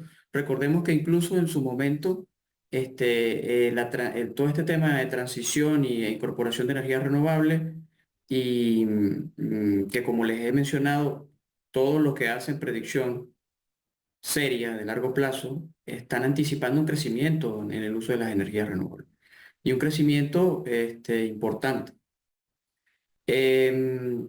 Hubo incluso en algunos casos una redefinición de los actores. Total pasó a ser Total Energies, ¿sí? Un poco para separarse del tema estrictamente petrolero y hablar un poco más de todos los tipos de energía. Entonces, digamos que ha habido cambios en eso. Los actores que tienen un posicionamiento muy importante en el tema petrolero, evidentemente tienen un entorno en el que van a competir por una industria petrolera que va a seguir siendo importante en el planeta, pero que va a ser más exigente. ¿Ok? Lo que nosotros estamos viendo junto con el crecimiento de las renovables es que vamos a tener una economía que va a necesitar, por supuesto, de la participación de todas estas fuentes de energía. Las previsiones de crecimiento económico que tenemos apuntan en esa dirección. Entonces, lo que vamos a tener es que, en efecto, si va a haber un espacio muy importante para el petróleo y para los hidrocarburos en general, incluyendo el carbón, que es todavía China produce el 60% de su electricidad con carbón, ¿de acuerdo? Y ya hablamos de la importancia que tiene este actor. Van a estar allí, pero va a ser más exigente. Entonces, ¿cómo reposicionarse? Bueno, los actores vienen actuando en ese sentido, vienen mostrándose partícipes de incluirse en el proceso de transición, de que entendamos que la transición tiene sus lapsos, de que el hecho de que estemos en un proceso de transición no quiere decir que de la noche a la mañana dejemos de utilizar lo que hemos venido utilizando hasta el momento y que hay un espacio para la industria petrolera y para la participación de estos países en el largo plazo.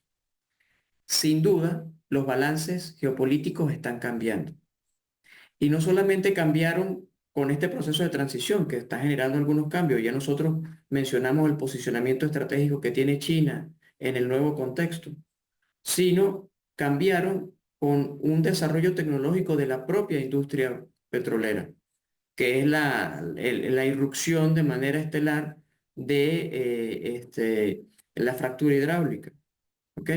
O sea, la incorporación. Eso cambió el balance geopolítico. Ya las reservas más importantes de petróleo, las de convencional están en el Medio Oriente, pero si hablamos del petróleo no convencional, el mapa es otro, el mapa es distinto. Entonces, fíjense que estos cambios se vienen generando. Va a haber inevitablemente un proceso en el cual se pierda importancia relativa en estas regiones que, bajo el paradigma anterior, habían tenido un posicionamiento estratégico. Y ese posicionamiento va progresivamente a ir cediendo paso a la inclusión de nuevos actores, actores que van a estar relacionados con las industrias que están irrumpiendo y que están generando la mayor cantidad de, digamos, de atención en este momento, como es el caso del uso de la inteligencia artificial. ¿De acuerdo? Básicamente sería eso. Entonces, bueno, ellos se están reposicionando, están buscando, somos parte del proceso. En la transición hay espacio para todos, el planeta nos necesita a todos, y es cierto, pero quien produzca petróleo en las próximas 3 décadas tiene que saber que la demanda, el lado de la demanda, va a ser cada vez más exigente con el tema medioambiental. Entonces necesitamos garantizar que esa producción petrolera sea lo más ambientalmente amigable posible. Muchísimas gracias, profesor. Le damos la palabra a Jean-Pierre. Ok, bueno, coincido completamente con el profe. Quisiera destacar algo que a veces se nos pierde de vista, ¿no? Evidentemente, eh, la demanda de petróleo ha seguido creciendo, pero cada vez a un menor ritmo, ¿no? El Fondo Monetario Internacional en sus perspectivas hablaba del 2030 como el techo del consumo, del uso del petróleo, ¿no? Como demanda. Sin embargo, pareciera que se va a extender un poco más. La OPEP habla del 2045. Yo creo que eh, no entendemos muy bien a lo que nos referimos a una transición. O sea, una transición no tiene una temporalidad. Eh, ¿Sabes? De la esclavitud al mercantilismo pudieron haber pasado 500 años. Eso fue una transición. Es decir, que nosotros como planeta requerimos que sea lo más rápido posible. Sin embargo, no tenemos con claridad cuánto tiempo va a tardar la transición, ¿no? Eh, yo creo que el punto hacia donde debe trazar las estrategias, las energías renovables, es cómo hacer que las energías, los hidrocarburos sean menos rentables. Por ejemplo, te menciono algo. Eh, la Reserva Federal de Dallas mencionó que con la incertidumbre y con las expectativas de recesión generadas por los aranceles, por la guerra comercial, los precios del WTI y el Brent fueron entre 60 y 65, ¿no? Eh, la encuesta de la Reserva Federal que te estoy mencionando habla de que a esos niveles de precio se pierde la rentabilidad de producción petrolera en los Estados Unidos, eh, considerando de la forma de producción de esquisto, del fracking y todo esto, que es muy costoso. Entonces, las energías renovables deben apuntar a una producción de energía que cada vez sea más barata, de manera de que los incentivos de incluso del productor, del empresario petrolero, se vean atraídos a acudir a otros rubros. ¿Y por qué digo esto? Porque eh, invertimos en aquello que nos genera mayor ganancia, mayor beneficio. O sea, un productor petrolero no es que ama al petróleo y tiene apego, es que es económicamente rentable. Entonces, en el momento en que las energías alternativas logren eh, minimizar sus costos de manera más eficiente y que puedan eh, destruir eso que estoy mencionando, una estructura de costo cada vez más alta, en este caso en Estados Unidos, ¿no? Otros países con energía, con, digamos, con mayor disponibilidad de petróleo, es mucho más fácil extraer, pero ese es un buen ejemplo hacia donde hay que apuntar, ¿no? ¿Qué pasa con las economías dependientes del petróleo, como el caso venezolano? Es muy complejo. Yo creo que también se une mi comentario anterior y nosotros no hemos hecho lo necesario para diversificar la economía, aunque se han hecho planes de impulsar otros sectores utilizando la renta, no se ha llevado a cabo de manera eficiente, ¿no? Y creo que lamentablemente, y esto es un comentario particular, se escapa desde la profesionalidad económica, yo creo que Venezuela dejará de ser productor de petróleo cuando el petróleo realmente ya deja de ser rentable. Los desafíos que tenemos como economía son muy altos y como está diseñada nuestra economía, parecerá muy complejo desprender la estructura, ¿no? Entonces creo que llegará un punto en donde el petróleo no será rentable para nosotros y una lástima porque tenemos abundancia de este recurso y ahí creo que nos tocará ver cómo vamos a redireccionar la economía. Muchísimas gracias, Jean-Pierre, por tu respuesta y el profesor Agustín. Aquí, pues, haciendo un recuento de todos los temas que hemos conversado, podemos concluir en un hecho importante y es que en materia energética el tiempo juega un papel clave porque venimos históricamente de manejar el petróleo, por ejemplo, y por mucha transición que busquemos hacer, el petróleo es lo que va a seguir predominando por unas cuantas décadas más mientras esto se sucede. Por mucho que hagamos transición energética, igual, aún en líneas generales, el mundo se puede decir que está muy débil. Porque son solo unas pocas naciones las que han logrado avances y por ende también nos explicaba el profesor Agustín que es por esto que la parte económica es tan costosa porque todavía no hay tanta especialización y aún así es muy escasa la poca que hay. Entonces, bueno, muchísimas gracias a ambos por este espacio. Nos llevamos todas unas grandes reflexiones y bueno, creo que es importante abordar estos temas, sobre todo en fechas tan importantes como el día de hoy, porque justamente nos generan esta conciencia de seguir abogando desde donde podemos para construir un mundo más sano y en donde justamente podamos hacer planteamientos a futuro y a largo plazo, asumiendo la premisa de que el mundo todavía pues estará allí para nosotros y será nuestro hogar. Muchísimas gracias a ambos por el espacio. Por ahora hemos finalizado las preguntas que Jesús y yo teníamos preparadas para ustedes. Vamos a iniciar con la ronda de preguntas y respuestas. Si quieren agregar preguntas, por favor indícalas en el chat o pueden levantar la mano. Vamos a ir comenzando con una que tenemos por aquí que la plantea Jesús Campos. Dice, la cuestión energética se ha convertido en un eje fundamental para el posicionamiento de los países hegemónicos en el escenario global actual. Estados Unidos y China protagonizan una intensa competencia en el desarrollo de la inteligencia artificial, una tecnología estratégica que otorga una clara ventaja al país que logre liderar su implementación. Sus aplicaciones abarcan desde el ámbito militar hasta la gestión y análisis avanzado de información, consolidando su importancia en la geopolítica contemporánea. Ahora bien, el avance de la inteligencia artificial exige una considerable capacidad energética, la cual es proporcionada de manera más eficiente por los combustibles fósiles, gracias a su alta densidad energética, en comparación con otras fuentes renovables. Desde su perspectiva, ¿cómo consideran que las energías renovables podrían integrarse y transformarse en un actor clave dentro de este escenario? Esa sería la pregunta. ¿Quién quiere comenzar? Adelante.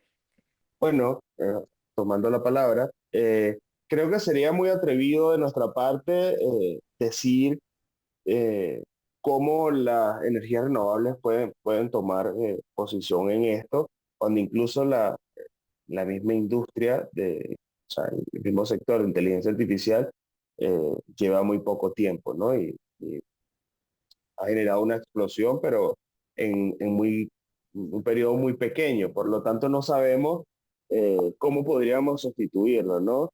Eh, ese sector que Estados Unidos y China lo han llevado al siguiente nivel, eh, sigue siendo, digamos, una incertidumbre de cómo se va a abordar en el futuro, porque es que ni siquiera sabemos todavía la potencia real de- de esas herramientas, ¿no?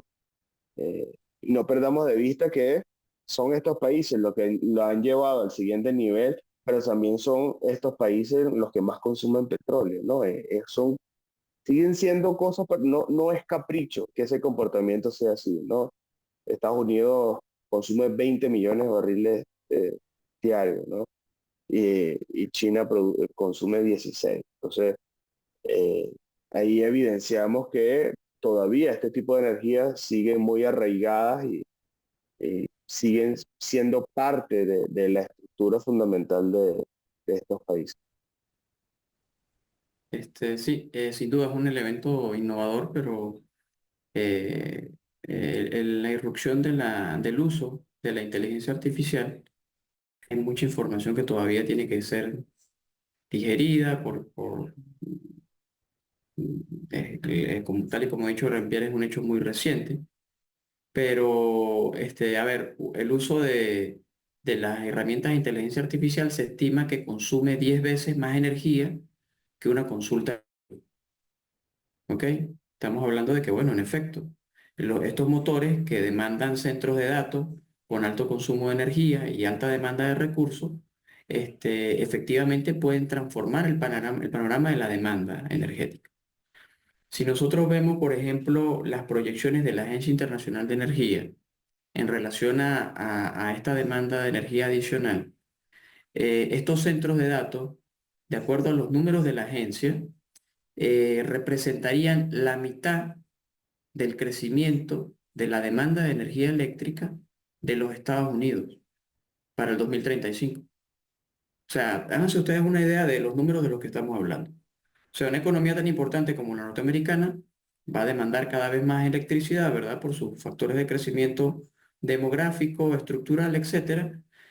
Pero la medición que hace la Agencia Internacional de Energía es que la mitad de esa demanda adicional incremental que va a presentar la economía norteamericana va a estar destinada a la atención de las necesidades de estos centros de datos necesarios para el uso de la inteligencia artificial. ¿De acuerdo? Observen que o sea, se está utilizando la inteligencia artificial. Estamos viendo que va a haber un incremento importante y aquí lo que tenemos que nosotros sopesar es los efectos que va a tener el uso de la inteligencia artificial. Porque por un lado es evidente el aumento en el consumo de energía, pero por el otro lado es evidente que el uso de la inteligencia artificial va a permitir optimizar procesos que eventualmente van a contribuir a la reducción del uso de energía en algunos casos o una mejor gestión de los sistemas de interconexión. En todos los escenarios lo que sí está claro es que vamos a tener una mayor demanda que en efecto el uso de las tecnologías de inteligencia artificial tiene todo el potencial de desplegarse de manera vigorosa en los próximos no años, sino meses, y que en efecto esto va a tener una mayor presión sobre los sistemas de distribución y generación de energía. Si bien es cierto que ¿de dónde puede provenir esa energía adicional? Bueno, en parte, dependiendo del sitio que estés evaluando, en parte hay proyectos que vinculan el desarrollo de estos centros de datos al uso de energías renovables en algunos casos y en otros casos uso de energías tradicionales, o sea que el espectro es diverso. No quiere decir que todos los centros de datos vayan a estar alimentados por energías renovables, ni que tampoco vayan a estar alimentados por energías tradicionales. Dependiendo del lugar donde estemos considerando la construcción de estos centros de datos, vamos a tener una fuente u otra, y dependiendo, por supuesto, de las circunstancias particulares. Pero sí, el uso de la inteligencia artificial, sin lugar a dudas, es un elemento disruptivo del cual se está discutiendo muchísimo. O sea, en este momento hay dos elementos que están sobre la agenda de la discusión del tema energético de último momento. El de ellos, hemos estado hablando de él de manera indirecta durante todo el conversatorio y tiene que ver con la manera como ha cambiado el proceso de toma de decisiones en un actor tan importante como los Estados Unidos y sus implicaciones. ¿Ok? Sí, lo que esto significa.